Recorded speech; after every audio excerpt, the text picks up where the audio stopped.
Bonjour à tous, bonjour à toutes.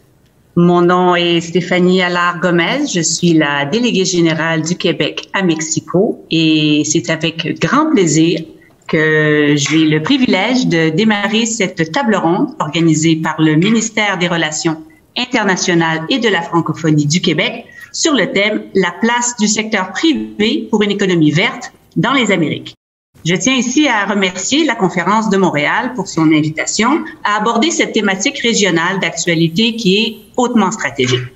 Comme vous le savez, la pandémie et les restrictions qui sont liées aux mesures de confinement ont provoqué un important ralentissement économique au niveau mondial. Et aujourd'hui, en réponse à cette crise historique, la reprise progressive exige des plans de relance qui sont adaptés et qui représentent également des opportunités de repenser l'étroite interaction entre l'activité humaine et l'économie. Dans ce contexte, plusieurs gouvernements ont élaboré des plans nationaux de relance qui intègrent une composante environnementale forte. L'intégration économique régionale par le biais de l'accord Canada-États-Unis-Mexique et de l'Alliance du Pacifique permet, elle aussi, d'encourager le développement d'une économie verte qui va au-delà des frontières. De son côté, le gouvernement du Québec a lancé l'automne dernier son plan pour une économie verte qui vise notamment la mise en circulation de 1,5 million de véhicules électriques d'ici 2030 et l'atteinte de la carboneutralité d'ici 2050. Au niveau international et tout particulièrement dans les Amériques, le Québec a également renforcé ses liens diplomatiques en matière d'environnement. On sait par exemple que le Québec et la Californie sont liés par un système qui est exemplaire de plafonnement et d'échange de droits d'émission de gaz à effet de serre. Aussi, le Québec accompagne étroitement le Mexique dans son projet pilote de marché du carbone, auquel participent volontairement plus de 60 entreprises locales et dont l'entrée en vigueur est prévue en 2023. De plus, le Québec et le Chili ont signé en 2019 une déclaration conjointe de collaboration en matière de marché du carbone, de transition énergétique et de lutte au changement climatique. Ces liens diplomatiques forts s'inscrivent dans cette relance économique verte qui veut aussi laisser une plus grande place au secteur privé pour mettre de l'avant des solutions québécoises innovantes pouvant contribuer à la décarbonation de l'économie. Car pour être efficaces, ces différentes actions et plans de relance doivent encourager la mobilisation du secteur privé afin de réorienter le capital de façon durable, que ce soit au niveau de l'innovation, du développement de technologies propres, de l'investissement vert ou de la divulgation des risques liés aux enjeux environnementaux. Dans cette perspective, le panel interaméricain de haut niveau qui est réuni ici aujourd'hui va aborder certaines questions centrales à l'engagement nécessaire et incontournable du secteur privé pour une économie plus verte dans les Amériques. Alors, sans plus tarder, j'aimerais ici laisser la parole à notre modérateur pour cette séance. C'est l'émissaire au changement climatique et aux enjeux arctiques et nordiques du gouvernement du Québec, Monsieur Jean Lemire. Merci beaucoup à tous et à toutes de votre attention. Jean, le micro est à toi. Merci beaucoup, Stéphanie. Dommage que tu ne sois pas avec nous. Bonjour, chers panélistes, que vous soyez en présentiel, nouveau mot d'ailleurs, ou en virtuel. Nous sommes très heureux de vous accueillir. Public nombreux, merci d'être là. Ils ne sont pas si nombreux que ça quand même. Alors, je vous présente rapidement, puisque c'est vrai que c'est un panel de très haut niveau et je suis très content de les accueillir. Tout d'abord, Chantal-Lyne Carpentier. Dr Chantal-Lyne Carpentier a été chef de division de la Commission de coopération environnementale de l'accord de libre-échange nord-américain, l'ALENA, puis coordonnatrice des grands groupes au département des affaires économiques et sociales des Nations unies. Elle est actuellement chef du bureau du secrétaire général de la Conférence des Nations unies sur le commerce et le développement, dont elle coordonne la contribution au financement du développement durable, de la science, de la technologie et de l'innovation. Une voix très importante. Merci d'être là. Adriana Lobo est directrice exécutive du World Resources Institute, Mexico, qui, sous sa direction, a joué un rôle important dans le développement de nouvelles actions, normes et politiques publiques, tant au niveau local, régional et national, en plus de diriger des projets importants en environnement. Sa vaste expérience professionnelle a été mise à contribution pour le développement de politiques de développement durable, de projets de mobilité urbaine, de développement urbain et d'environnement en général, principalement au Mexique, au Brésil, au Panama, en Colombie, au Pérou, au Venezuela et au Chili. Merci beaucoup d'être avec nous. Denis Leclerc, qui a occupé plusieurs postes de direction au sein d'entreprises internationales. Denis est maintenant actuellement le président et chef de la direction d'Ecotech Québec, président du conseil de l'Alliance Canada Clean Tech et vice-président du conseil de l'International Clean Tech Network. Il siège au conseil d'administration de divers organismes, fonds et réseaux et est membre du groupe consultatif canadien sur l'environnement pour l'accord économique et commercial global entre le Canada et l'Union européenne, ainsi que du comité stratégique de la Fondation Solar Impulse. Merci d'être là, Denis. Toujours un plaisir de collaborer. Et finalement, Humberto Salinas est le fondateur de plusieurs entreprises de conseil aux entreprises au Chili, comme Piensian Consulting Group et Pipe Partner Group, dont il est aussi le directeur général, ainsi que de plusieurs initiatives comme Emprendo Verde, premier réseau d'entrepreneurs durables au Chili, et Desafio Circular, qui soutient les entreprises chiliennes dans leur transition vers un modèle d'économie circulaire. Il est le directeur national de l'Association des entrepreneurs du Chili. Il a donné de nombreuses conférences sur l'entrepreneuriat et l'innovation durable et a notamment été conseiller et professeur dans plusieurs universités chiliennes. Donc, comme vous le voyez, cher public, nous sommes gâtés, nous avons un panel de haut niveau et je pense qu'on est vraiment dans une période extrêmement importante. On le sait, je vous dirais s'il y a peut-être un point que la pandémie a amené, un point positif, c'est ce lien qu'on fait de plus en plus entre économie et environnement. C'est peut-être le seul point positif, mais au moins, il y en a un. Vous le savez, il y a des engagements très importants. La majorité des pays sont engagés vers la carboneutralité. Et c'est intéressant, la carboneutralité, parce que ça ouvre évidemment des perspectives économiques très, très intéressantes. Et c'est également une notion très inclusive. On ne peut pas parler de carboneutralité sans parler de la nature, de la biodiversité, puisqu'on devra calculer ce que l'on capte comme CO2 autant que ce que l'on émet. Donc, très intéressant, quelle est la place du secteur privé là-dedans? Qu'est-ce que le public devrait faire pour que le secteur privé puisse, je vois Denis que tu trépignes déjà du désir de réponse. Alors, dans cette première partie, je vais laisser 5 minutes à chaque panéliste pour répondre à une question ciblée et vraiment mettre la table. Et donc, je vais commencer par vous, Madame Carpentier. On le sait, vous vous intéressez de très près aux enjeux de l'économie verte. Et votre organisation a d'ailleurs publié au printemps dernier un rapport très complet sur les changements climatiques, la relance économique verte et le commerce. Pouvez-vous nous le présenter en quelques mots et mettre la table pour notre discussion d'aujourd'hui, puis brosser un portrait sommaire d'où nous en sommes dans la mobilisation du secteur privé pour une relance verte sur la scène internationale? Quels sont les leviers, les outils, mais aussi les obstacles? Tout ça en 5 minutes. En 5 minutes, voilà. Bien sûr. Tout d'abord, c'est un plaisir pour moi d'être ici avec tous les panélistes et puis avec vous, M. Lemire, que j'admire beaucoup. Et moi, ce que j'aimerais faire, c'est tout d'abord, c'est d'élargir pas juste à l'économie verte, mais aussi au développement durable. Comme vous savez, j'ai supporté le développement durable et on parle d'économie verte, mais aussi d'économie bleue, d'économie pourpre, d'économie jaune, d'économie circulaire, sociale et solidaire ici au Québec et dans la francophonie. Et donc, j'aimerais, et l'innovation frugale aussi, qui est très importante, c'est tous une partie. Et donc, en gros, la mobilisation du secteur privé, en fait, allait pas mal bon train avant la pandémie. Mais avec la pandémie, on vient d'estimer qu'on a perdu tous les gains qu'on avait faits dans l'investissement et surtout dans les pays en développement des ODD. Nous, on fait un compte-rendu des investissements qui se font du secteur privé vers les ODD. On a tout perdu ce qui avait été fait depuis 2015. Alors, c'est considérable.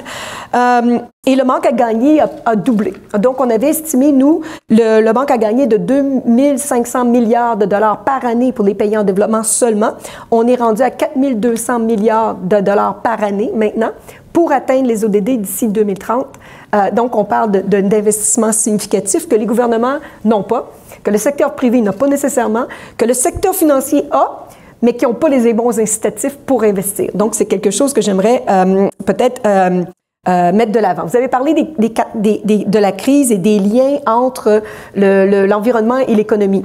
J'irai plus loin et je dirais que ça a mis, la pandémie en évidence les inégalités au sein des pays et entre les pays. Parce que même si on est tous affectés par la pandémie de la même manière, la capacité des plus vulnérables et des pays plus pauvres de financer une relance ou de supporter le producteur durant la crise est beaucoup minime, est très différente. En partie parce que le commerce, les exportations ont diminué.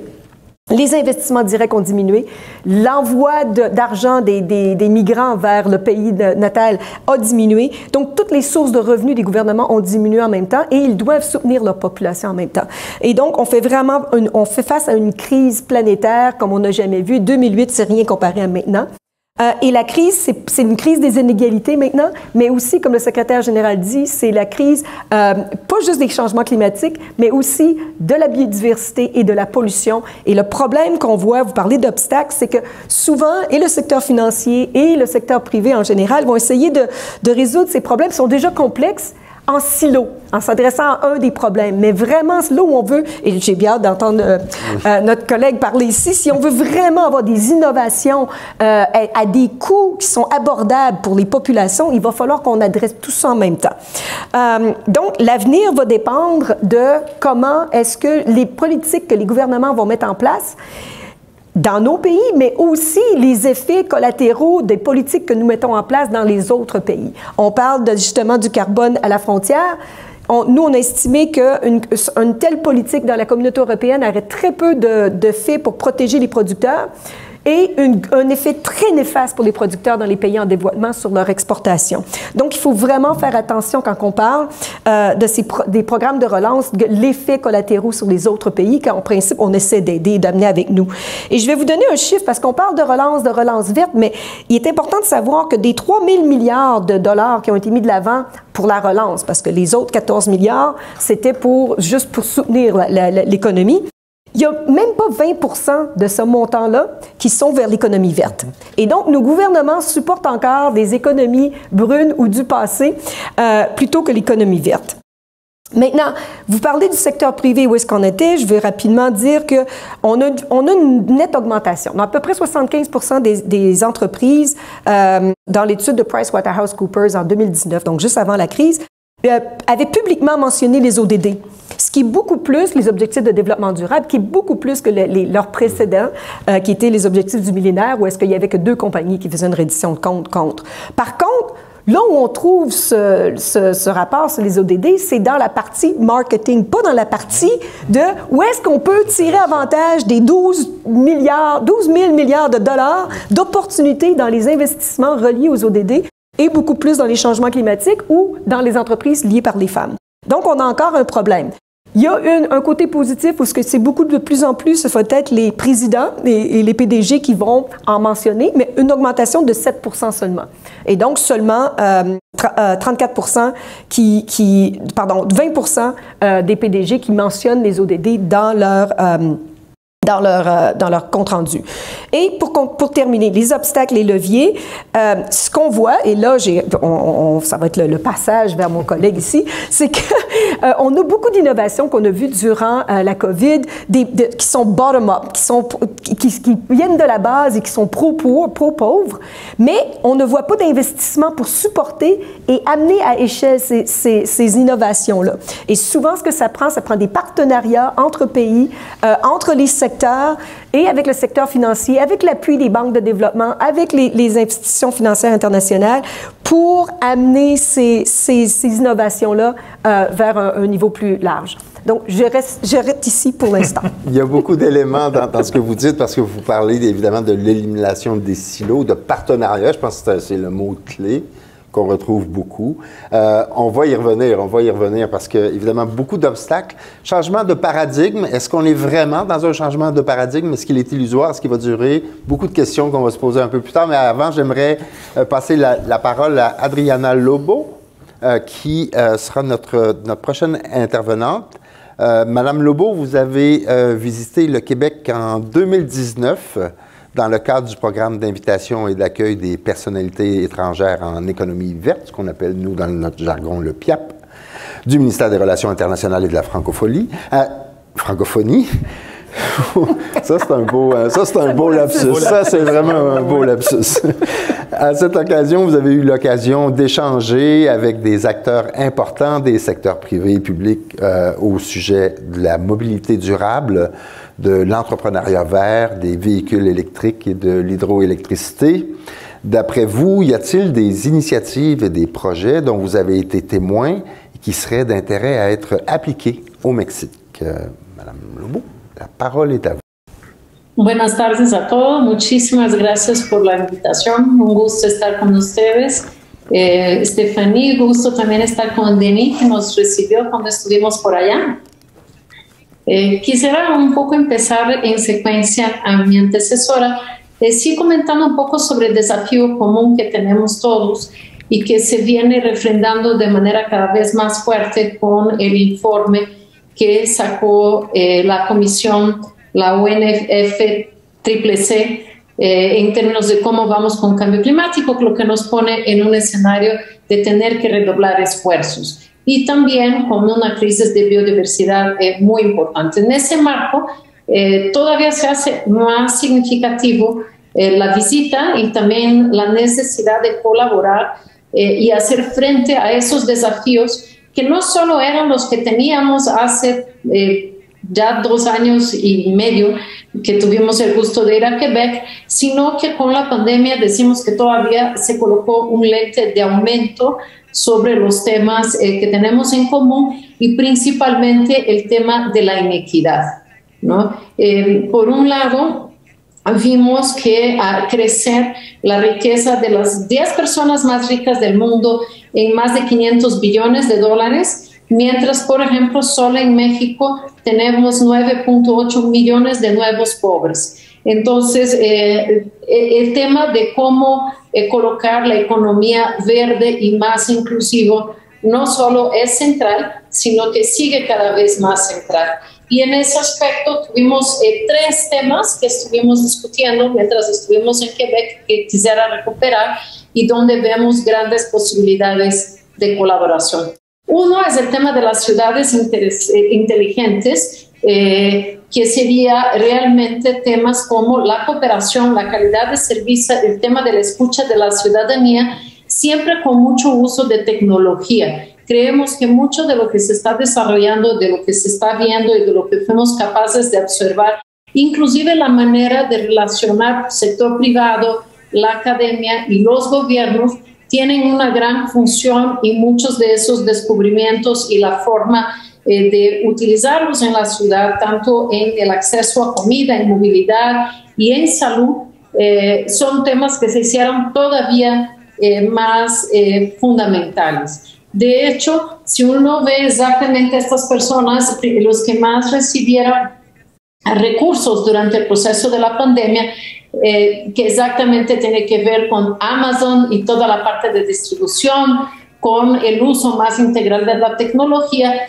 podemos ver que lo que se está haciendo abre una posibilidad de colaboración. Necesitamos ver las ciudades de una manera mucho más integral y ahí hay un gran espacio para trabajar juntos. El siguiente tema que quisiera traer a la mesa es el de electromovilidad, en que vimos todos los esfuerzos de desarrollo industrial. Creemos que la industria de Norteamérica todavía se tiene que integrar mucho más, ya es una industria bastante integrada y creemos que México tiene un rol fundamental en la producción de gran parte de las piezas y por lo tanto una necesidad todavía de investigación, pero sin duda una gran posibilidad o una gran oportunidad de mayor integración regional de la industria de la electromovilidad. Muy interesante también la visita a los buses eléctricos. De hecho, pudiera decir que de esa visita ya se ha derivado varios temas con relación a lo que hemos estado trabajando con la introducción de autobuses eléctricos en las ciudades, observando con mucho detalle cómo cambian los costos operacionales, cambian los sistemas de mantenimiento, y tuvimos una oportunidad muy interesante de ver la operación, de conversar con los responsables de la operación, así como estar presentes en Neon Electric con muchos temas de cómo usar las baterías de los vehículos en el futuro. Y finalmente, otro rango de colaboración en energías limpias, en energía verde. No tenemos la ventaja de las hidroeléctricas de Quebec. Tenemos una matriz mucho más dependiente de combustibles fósiles, pero al mismo tiempo con una gran posibilidad de producción solar, microgrids, microgrids, y por lo tanto hay también otra posibilidad importante de colaboración. Muchísimas gracias. Muchas gracias, Diana. Denis, plusieurs invitations pour collaborer encore une fois, mais je trouve ça intéressant parce qu'encore une fois, on retrouve ces thèmes principaux, partenariat, transition juste, hein, si importante. Alors, Denis, la question pour toi est, Écotech Québec a fait paraître au printemps dernier un livre blanc pour une relance verte, où l'on mentionne que les technologies propres doivent se retrouver au cœur des stratégies de relance et où on propose des actions très concrètes pour soutenir le déploiement de ces technologies au Québec et à l'international. Cher Denis, peux-tu nous parler brièvement de ces recommandations, mais également des partenariats internationaux déjà mis en place ou envisagés par les entreprises membres d'Écotech et avec les autres partenaires dans les Amériques. Cher Denis, à toi la parole. Merci beaucoup, Jean. Merci pour l'invitation. Très beau sujet d'ailleurs, hein, lorsqu'on parle d'atténuation aussi. On parle d'adaptation, mais d'atténuation. Alors oui, on a publié notre livre blanc pour une économie verte. C'était notre 3e livre blanc pour une économie verte. Et bien sûr, on s'est attardé à identifier des suggestions, ce qu'on appelait réalistes et réalisables. Hein?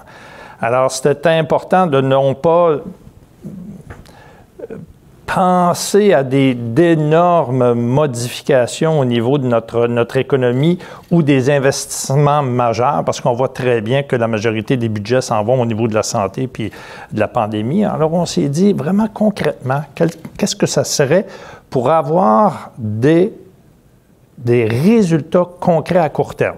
Alors, vous ne serez pas surpris qu'on a regardé tout le pan de la recherche et innovation. On s'est dit, bien, qu'est-ce qu'il y a à faire là-dedans? Je vais vous donner juste quelques exemples. On a 15 recommandations, je ne nommerai pas les 15, mais en recherche et innovation, on s'est dit, parce que les entrepreneurs cherchent des endroits pour démontrer leur innovation. Et ça, c'est extrêmement compliqué. Puis avec la COVID, d'aller cogner aux entreprises pour dire « j'aimerais ça tester mon innovation chez toi », ça va prendre beaucoup de courage. Alors, la recommandation que l'on fait, c'est d'utiliser des organismes publics et parapublics, nos fameuses sociétés d'État. Comme ici au Québec, on en a plusieurs sociétés d'État qui pourraient jouer ce rôle-là d'accueillir chez eux des innovations pour démontrer les bénéfices, pas seulement les bénéfices environnementaux, mais également les bénéfices économiques. Alors ça, c'était une des recommandations au niveau de la recherche et innovation. Si on regarde au niveau du transfert technologique ou ce qu'on appelle la commercialisation, bien, ou le déploiement des innovations, bien, il faut penser de l'autre côté aussi, c'est-à-dire l'entreprise qui acquiert l'innovation. Comment on fait pour réduire son coût d'acquisition? Hein? Ce n'est pas seulement avec des subventions. On a simplement à prendre l'amortissement accéléré de l'acquisition des technologies propres, ce qui fait que le retour sur l'investissement est beaucoup plus intéressant pour l'acquéreur. Si on regarde du financement au côté de la chaîne de financement, avant d'entrer en ondes, on parlait du financement mixte. C'est tout simplement de dire comment on peut utiliser les fonds publics pour faire sortir les fonds privés, pour faire sortir les investissements privés. Comment on peut venir les accompagner davantage, ce qui vient à ce moment-là accélérer la réalisation de différents projets. Bien sûr, après ça, on a pensé à la cohérence de tout ça. Et la cohérence, c'est de se dire l'État québécois finance, contribue à de nombreux projets au cours d'une année.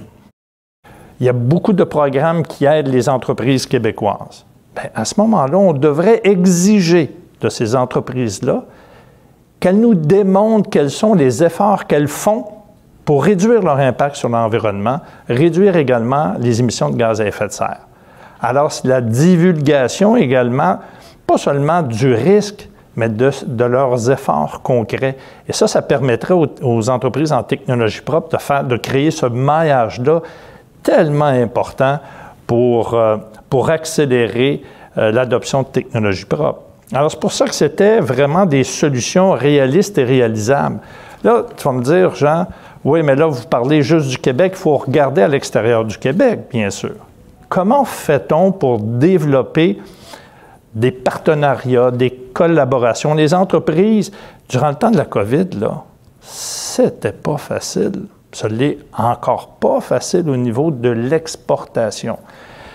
Alors, comme organisme, Écotech Québec, on représente la grappe des technologies propres, mais nous, on compte sur différents liens à l'extérieur du Québec, notamment avec l'Alliance Canada Cleantech, qui regroupe une vingtaine d'organismes coast to coast, d'un océan à l'autre, justement pour s'entraider, aider nos entreprises à trouver des partenaires également dans d'autres provinces ou de commercialiser.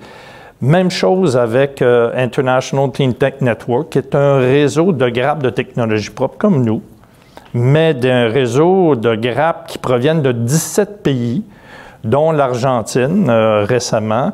Et on a des visées sur le Mexique, le Brésil. On a déjà entamé des discussions avec eux. Encore là, l'objectif, c'est briser les silos, s'entraider, accélérer l'adoption des technologies propres. Et ça, c'est super important. Et le dernier exemple qu'on va donner, c'est la Fondation Solar Impulse. Alors, Solar Impulse, l'avion solaire qui a fait le tour du monde, Bertrand Piccard. Avec la Fondation Solar Impulse, on contribue beaucoup avec cette fondation, bien, le projet d'identifier 1000 solutions rentables, profitables pour l'environnement et l'économie, mais c'est encore là, il faut pouvoir les faire connaître pour accroître le déploiement des technologies. Merci, Denis. Dans tes deux exemples, que ce soit au Québec ou à l'international, on revient encore une fois sur les thèmes, cette idée de briser les silos, de collaborer. Et j'aurais tendance même à vous dire, moi qui ai eu le privilège de me promener un petit peu partout à travers le monde et de voir l'urgence actuelle, ça va au-delà même de l'économie. C'est un besoin essentiel, c'est un devoir. Et pour ça, ben, c'est important de collaborer. En ce sens, je suis très content d'accueillir M. Humberto Salinas. M. Salinas, vous faites partie d'un consortium qui vise à encourager les entreprises à verdir leurs activités et qui agit vraiment en mobilisation pour ces entreprises. Et ça, je trouve ça très intéressant. Alors, quelles sont les grandes tendances au Chili en matière d'économie verte? Quelles opportunités les entreprises chiliennes peuvent-elles tirer d'une relance verte? Et quels sont les principaux défis? Alors, M. Salinas, à vous la parole. Bueno, muchas gracias. De verdad, un agrado estar junto a ustedes. Un regalo de cumpleaños, ¿no? Mañana estoy de cumpleaños, así que este es un regalo de cumpleaños. Primero hay que colocar en contexto lo que ha hecho Chile. Chile, después de que entró a la OCDE, en el 2010. Recién ahí nos pusimos y nos preocupamos del medio ambiente, porque en la primera evaluación que tuvimos en Chile, nuestro resultado fue un 0. En la segunda evaluación, un cero en nuestra nota que nos sacamos en temas de medio ambiente, y desde ese momento el gobierno puso su prioridad en el tema medioambiental. Y en estos últimos 10 años hemos avanzado muy rápido, hemos recorrido un camino interesante. Además, es importante que el mundo sepa que fuimos uno de los países últimos en el mundo en tener un Ministerio de Medio Ambiente. Eso ha hecho que nos tuvimos que apurar mucho a desarrollar una política medioambiental bien interesante. Hoy día contamos con una ruta hacia la economía circular. El gobierno de Chile ha desarrollado una ruta hacia allá. Tenemos una ley de reciclaje bajo el concepto del que contamina paga, lo que hace que regule ciertos productos como baterías, aceites, embalajes, neumáticos, desechos electrónicos, donde las empresas de alguna manera hoy día han generado un nuevo mercado. El país ha desarrollado un mercado frente al reciclaje, que además las empresas tienen que colocar y revalorizar para ponerlos en el mercado. Eso es bien interesante. Además hemos tenido un desarrollo fotovoltaico y de nuestra matriz energética muy grande. Pasamos de ser uno de los últimos países en subirnos a la tecnología fotovoltaica a ser uno de los que ha avanzado mucho más rápido. Teníamos un costo por gigawatt de $150. Hoy día lo hemos bajado a $35 en nuestro país, lo que ha hecho que hemos crecido de una manera impresionante. Esto ha generado un nuevo mercado gigantesco, donde los emprendedores se han dado cuenta que existen muchos negocios, que el reciclaje se convirtió en toda una industria, por lo tanto empezó a ser regulada, y por lo tanto los emprendedores y las empresas empezaron a darse cuenta que en lo que antes llamábamos la basura existían nuevos negocios, y en esos nuevos negocios hoy día les permite a las empresas ser mucho más sustentables, mucho más rentables. Nosotros decimos que la sustentabilidad es el uso eficiente de los recursos. El uso eficiente de los recursos es disminución de costos, y esa disminución de costos siempre aporta rentabilidad a las empresas. Bajo esa definición hemos trabajado con los emprendedores, impulsándolos a entender que la economía circular, el desarrollo sustentable, la economía verde o el desarrollo de negocios verdes ya no es un tema solo medioambiental, sino que también es una oportunidad para hacer nuevos negocios. La principal tendencia hoy en Chile es tomar estos residuos, convertirlos en algún nuevo producto. Muchos emprendedores están metidos en el mundo hoy día farmacéutico, nuevos materiales, nuevas formas de generar nuevos productos, pero eso ha hecho que logremos hacer mucho más eficiente el sistema, mucho más eficiente las empresas. No obstante, yo aquí quiero dejar un concepto que me parece interesante. Nos dimos cuenta, y hoy día a través de la Fundación Ellen MacArthur sabemos que podemos hacer una predicción en función de cuánto nos quedan de materias primas en el mundo, y tal cual como las extraemos hoy día. En el caso de Chile, por ejemplo, que es el cobre, el 16% de nuestro Producto Interno Bruto, al cobre solo le quedan entre 50 y 100 años de extracción a las tasas que la estamos extrayendo hoy. Hoy día entendemos que en el 2050 necesitaremos 3 veces más recursos naturales, 3 veces más casas, 3 veces más autos, 3 veces más comida, 3 veces más energía, 3 veces más agua. El agua, que además hoy en Chile es muy escasa, vivimos la sequía más grande de la historia de nuestro país. O sea, está bien. Lo que nos ha hecho darnos cuenta de que entendemos que los recursos son finitos, pero el mundo todavía y la sociedad cree que el crecimiento debe ser infinito. A eso yo le llamo la paradoja de la sustentabilidad. Hemos hablado mucho de esta paradoja donde necesitamos hacerles entender a las empresas que si no cambian, que si no se renuevan, que si no cambian su forma de hacer las cosas, hoy día tal vez es muy probable que no logremos llegar al ansiado quiebre o baja de cambio climático. Gracias. Merci beaucoup, Humberto. Très, très intéressant. Intéressant aussi cette notion qu'il a amenée à la fin d'éducation. Il y a encore du travail à faire en ce sens-là. Et je pense que, tu sais, je vais vous faire une mise en situation. Et n'hésitez pas à commenter, à rentrer dans le débat. Mettez-vous dans une situation où, pour un instant, vous êtes le conseiller ou la conseillère principale de votre premier ministre. Et vous êtes convaincu que vous voulez faire un lien entre le privé et le public pour réussir à rencontrer les défis environnementaux qui sont énormes. Et on le sait, là, on le voit bien, ce sont des défis environnementaux, mais qui sont également de santé publique, qui sont d'économie, etc. Qu'est-ce que vous dites comme premier conseiller à votre premier ministre? Comment vous faites le lien pour que le public puisse vraiment aider le privé à faire partie de la solution? Madame Carpentier, je vais me tourner vers vous en premier, puisque vous avez ce rôle souvent dans votre vie. Oui. Bien, écoutez, d'ailleurs, j'ai le plaisir d'avoir convaincu l'économiste en charge de l'ONU d'avoir tout un plan de travail sur l'économie nouvelle pour le développement durable. Puis une des choses qu'on est en train de documenter, c'est justement pour les preneurs de décision, si on investit dans l'économie verte, par exemple, combien d'emplois on crée versus combien d'emplois on crée si on investit dans une économie passée. Et donc, ces chiffres sont immenses. Combien est-ce qu'on croit le PIB?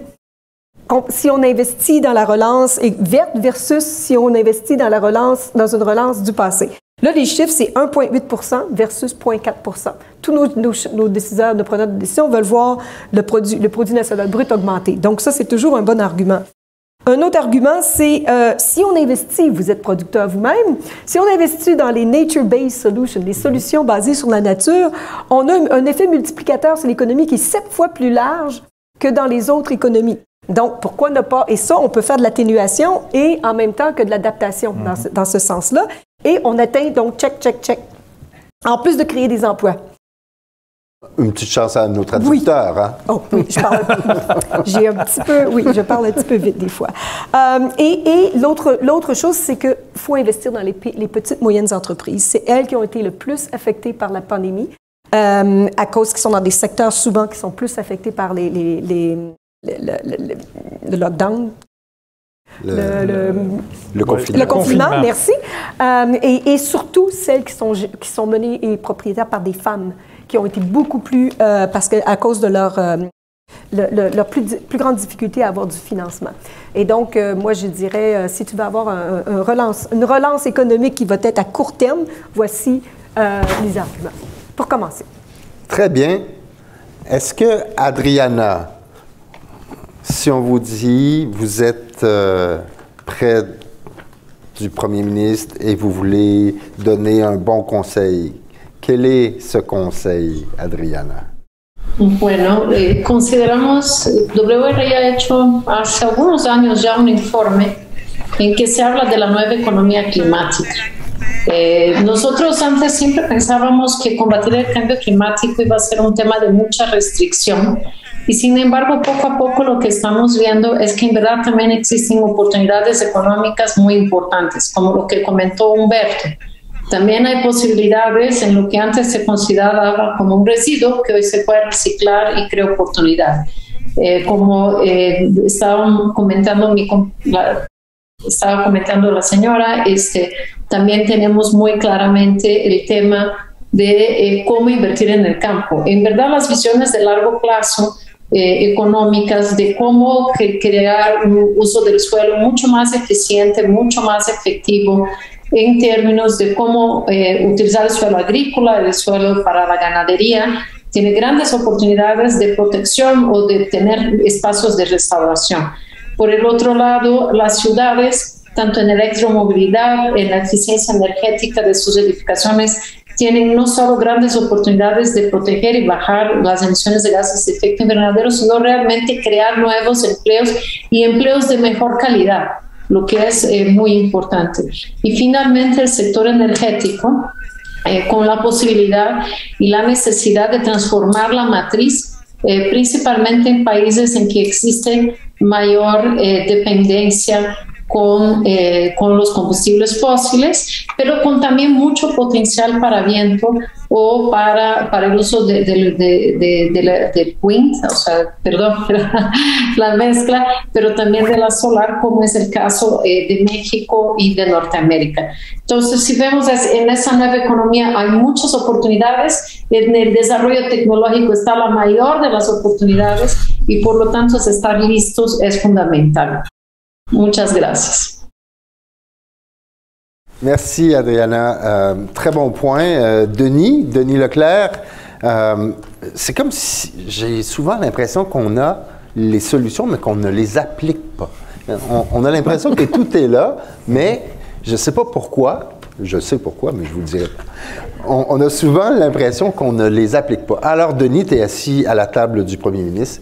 Tu as quelques minutes pour y vendre ta salade. Quelle est cette salade? Toute une salade verte. D'abord, c'est vrai, le GIEC, dans son rapport d'il y a 2 ans, en 2019, disait justement ça. Les solutions existent. Le plus gros obstacle, c'est les politiques publiques qui n'incitent pas à leur déploiement, leur adhésion. Ce que je dirais au premier ministre, c'est, Monsieur le premier ministre, changement climatique, c'est réel.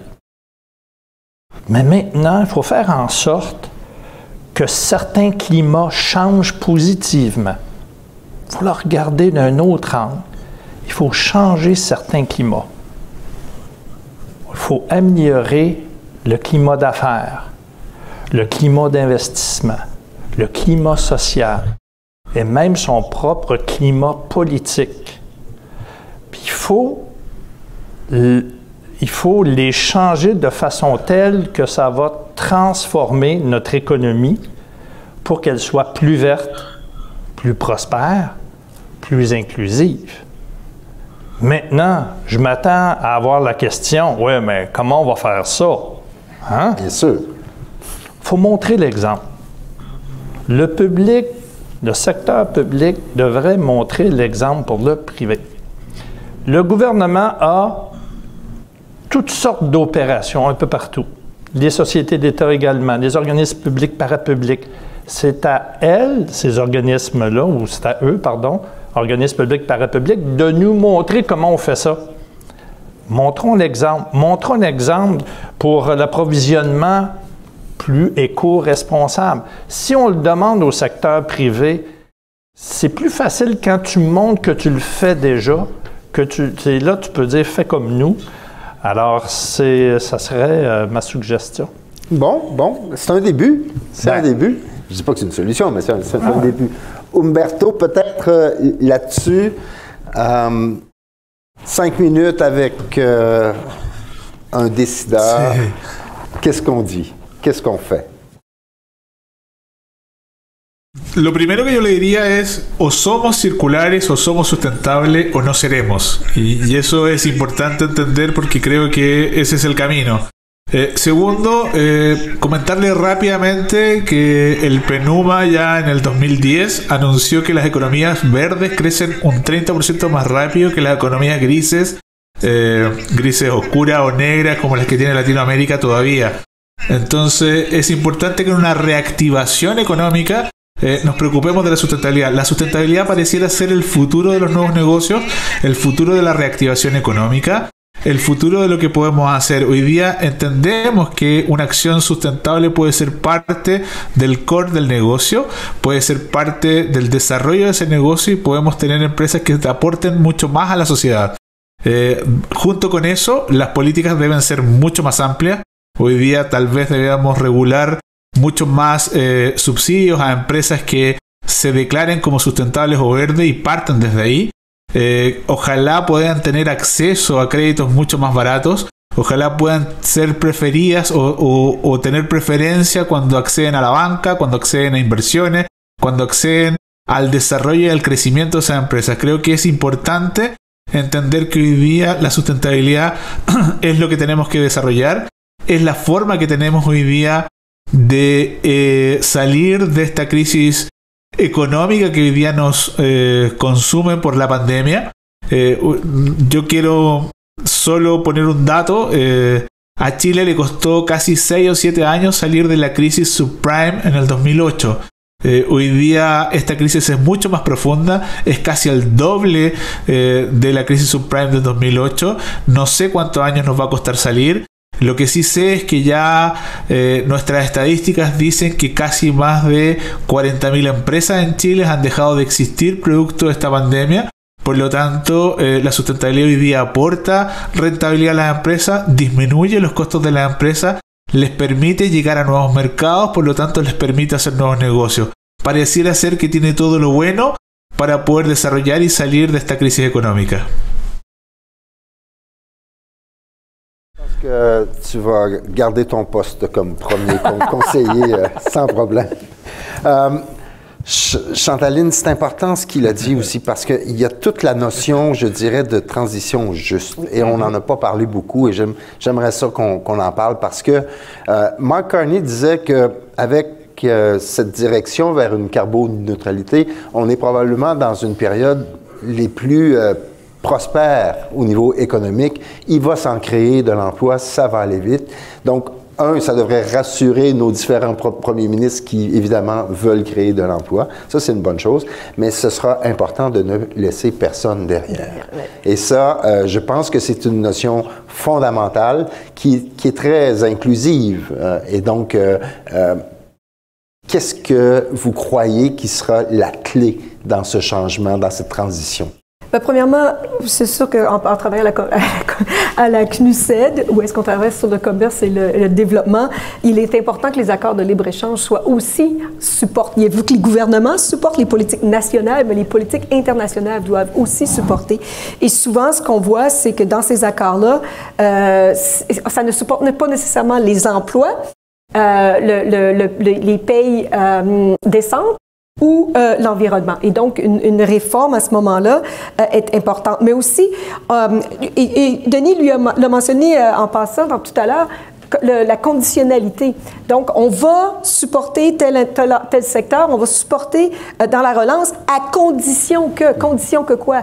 Ben, il y a beaucoup de gens qui ont parlé de la carbone-neutralité d'ici 2050. Ils n'ont pas de plan. Ils vont y arriver comment? Comment est-ce que tu vas t'assurer que tes travailleurs vont te suivre, que tes travailleurs vont avoir la bonne formation pour être avec toi et d'avoir ce dialogue-là. Donc, une conditionnalité pour s'assurer que c'est pas juste, premièrement, qu'il y a un plan, que c'est finançable et que, troisièmement, on aura la main-d'œuvre pour le faire et qu'on aura des emplois parce que ça nous prend une cohésion sociale et on ne l'aura pas sinon.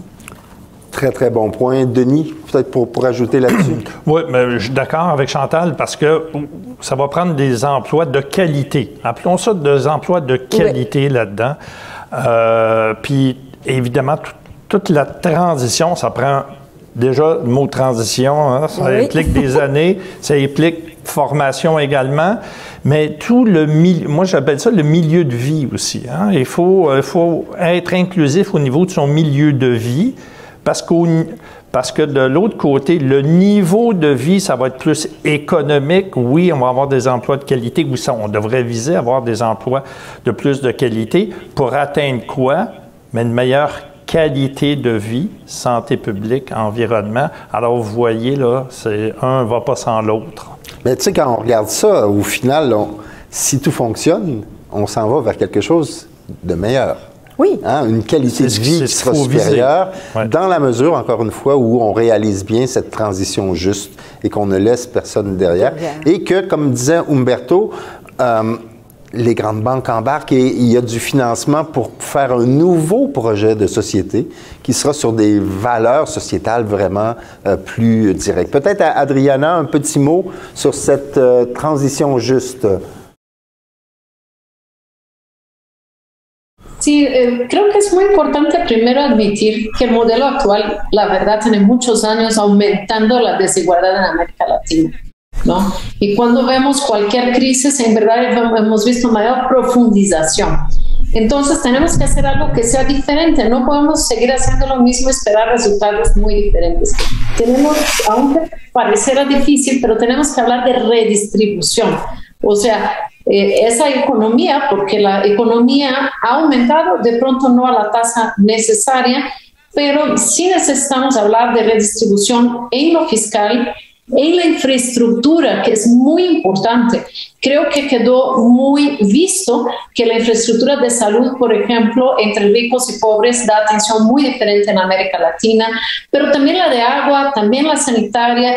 Entonces, cuando planeamos una ciudad, por ejemplo, mirar de manera muy clara, tenemos mapas de inequidad y queda muy claro cómo todo el acceso a infraestructura es diferente en cada parte de la ciudad. Entonces, los planes en que existe de manera deliberada inversión en infraestructura para las zonas más pobres y finalmente el apoyo y la capacitación a los nuevos modelos económicos que van a permitir empujar esa nueva economía. O sea, tenemos que crear el espacio, pero también la capacitación para estos nuevos empleos que tenemos que generar. Absolument. Une autre qui va garder son poste de conseillère. Je trouve ça intéressant parce que je vous fais une petite anecdote très, très rapide. Il nous reste 2 minutes, mais dans mon dernier livre, la conclusion de mon livre, elle m'a surprise moi-même en l'écrivant. Je disais, il n'y aura pas de grande victoire en environnement s'il n'y a pas une plus grande justice sociale. Et c'est un peu ce que Adriana disait. Je pense qu'on est dans une opportunité. On doit vraiment saisir cette opportunité et inclure le public, inclure vraiment monsieur, madame, tout le monde. Mais aussi, si je peux juste une petite... c'est qu'on n'a pas été entraînés, nos décideurs publics n'ont pas été entraînés, on n'a pas été entraînés, personne à se demander, avec cette politique X, qui sera laissé pour compte?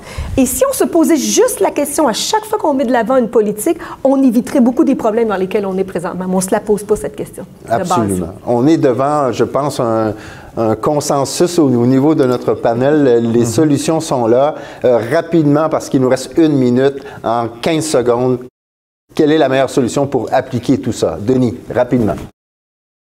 Collaborer, partenariat et surtout s'entraider. Adriana.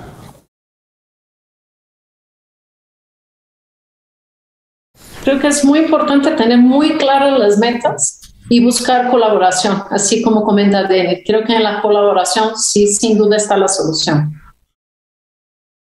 Humberto.